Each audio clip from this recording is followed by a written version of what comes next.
To round out our discussion of phases, we're going to discuss in Chapter 11 solutions. And in this chapter, we'll mainly offer some definitions and think about how solutions are formed. A solution, as we've already discussed, is a mixture of particles dissolved in some abundant solvent. The solution itself consists of particles that could be ionic compounds, ions, covalent molecules that collectively represent a solute. This is the smaller component of our mixture. It's present in the smaller quantity. These solute particles are dissolved or homogeneously mixed with a solvent. This is the larger portion of our mixture, the thing that's present in greater quantity. In this course, we have seen most commonly water behave as a solvent, but in practicality, a solution could be made with any number of solvents. Some organic solvents are listed here that are alternatives to water. For the most part, though, in this class, we've just considered solutions made in water solvents. To determine whether a solute dissolves in water, we have already thought about solubility rules and the cases where certain ionic compounds are soluble versus insoluble. But what we can generally summarize is that polar solvents dissolve polar compounds. And separately, nonpolar solvents dissolve nonpolar compounds. So that water, being a polar solvent, likes to dissolve polar compounds.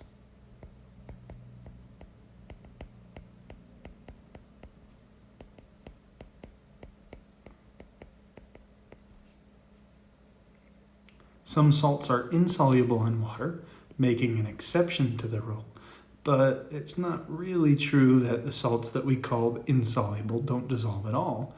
It just means that they only dissolve to a very small extent.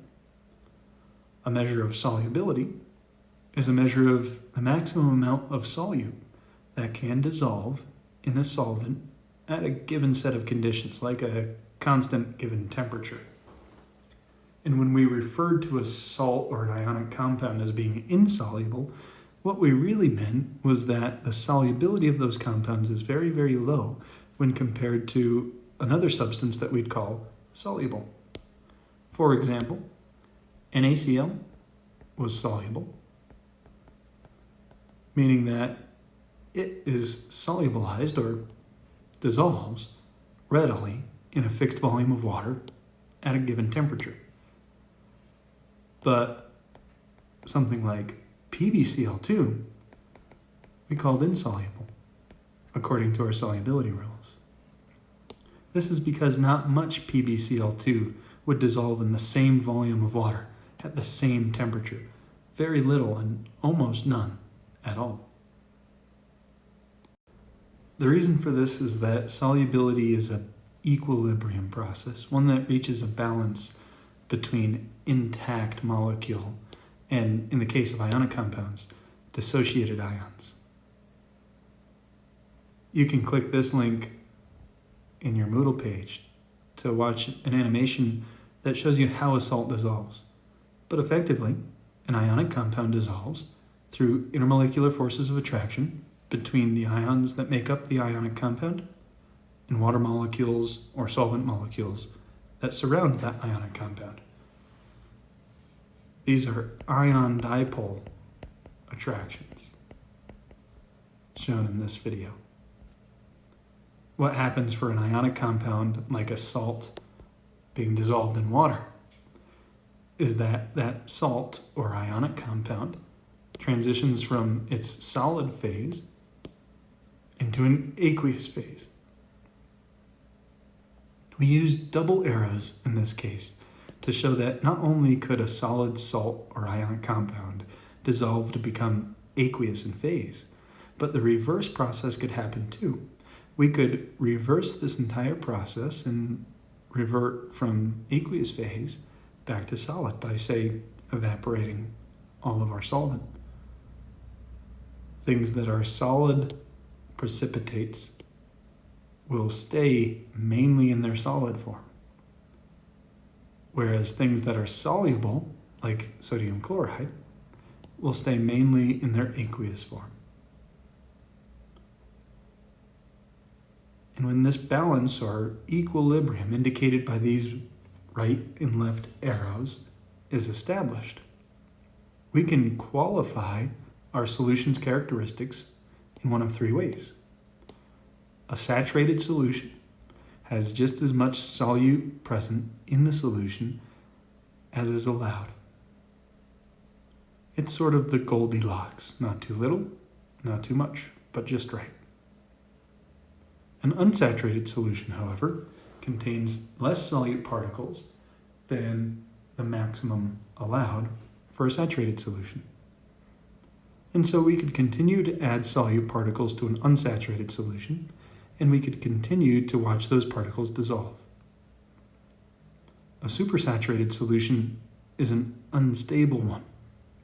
It contains more solute particles than we should expect for equilibrium or balance in this equation up above.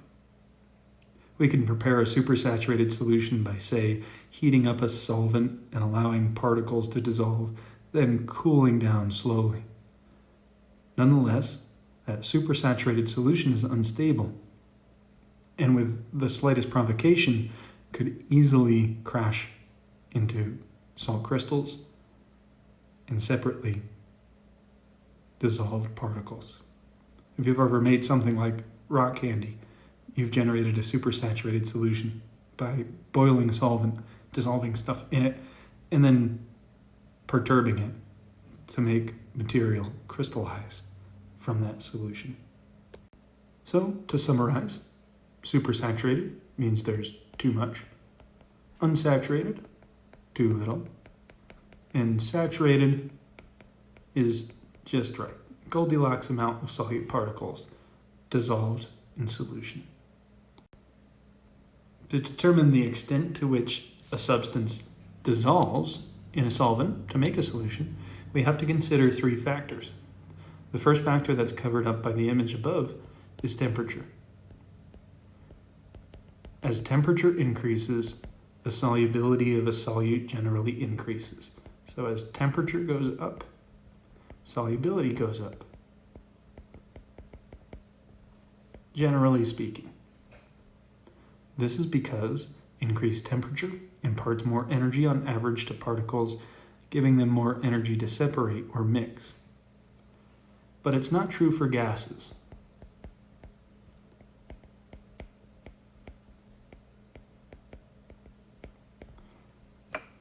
When gases act as solutes, the main factor affecting their solubility is pressure. As temperature increases for gaseous solutes, those gases gain more energy on average, and so more easily can escape the solvent that they've been mixed with. The effect that we need to consider in case of gases is pressure. Pressure affects gases by increasing pressure.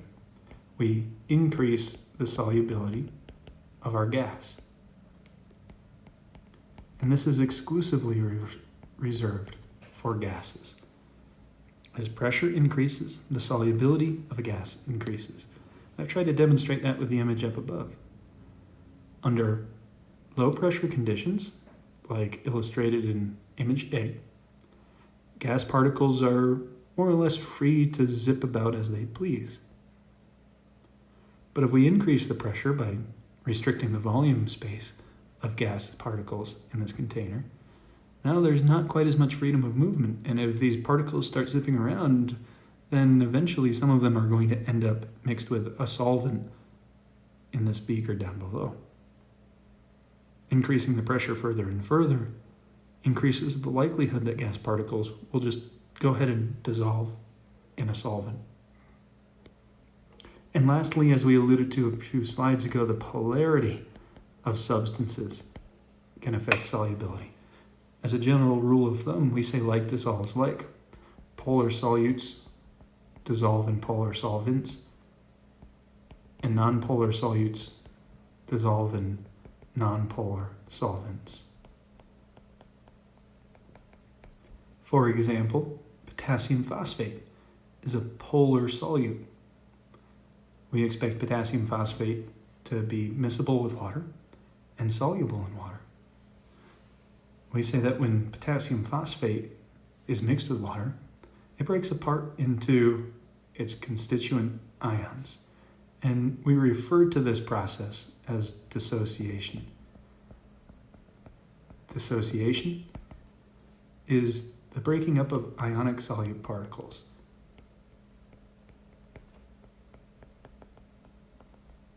Into respective cations and anions. When potassium phosphate dissociates, when it's mixed with water, as inferred by the aqueous phase, it generates cations and anions. And this dissociation looks like this. We know that the cation in potassium phosphate is K, and K has a plus charge. The anion in potassium phosphate is the cluster phosphate, the polyatomic anion PO4, which has a 3- charge. Both of these ions are still mixed with water, so they're still in the aqueous phase. According to the stoichiometry of potassium phosphate's formula, this reaction should generate 3 potassium cations and 1 phosphate anion every time 1 mole worth of potassium phosphate, or 1 formula unit worth of potassium phosphate, dissociates. This concept of dissociation of ionic compounds is related to the strength of electrolytes in solution. Electrolytes, like we defined earlier in the semester, are charged particles, like ions, that are mixed with water present in the aqueous phase. So-called strong electrolytes arise due to ionic compounds that fully dissociate or are fully soluble in water, meaning they completely split apart into their respective cations and anions when mixed with water. Those freely moving charges, cations and anions, by definition, result in electrical conductance. And what's more, like we saw in the previous slide, the coefficients of a balanced dissociation reaction tell us about the number of moles of individual ions that are produced from a particular dissociation process. For example, potassium sulfate, K2SO4, dissociates to form potassium cations, K+, just like our example on the previous slide, and sulfate anions, SO4 with a 2- charge. The stoichiometry of this formula tells us that there are 2 potassium cations and 1 sulfate anion produced every time 1 formula unit of potassium sulfate dissociates. And there are 2 moles worth of potassium cations and 1 mole worth of sulfate produced every time 1 mole worth of potassium sulfate dissociates.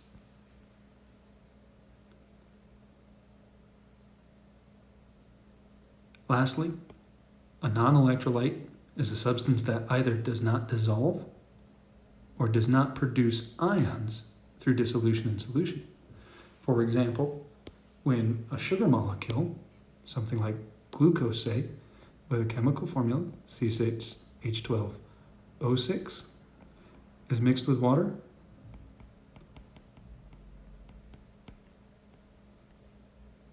the reaction simply forms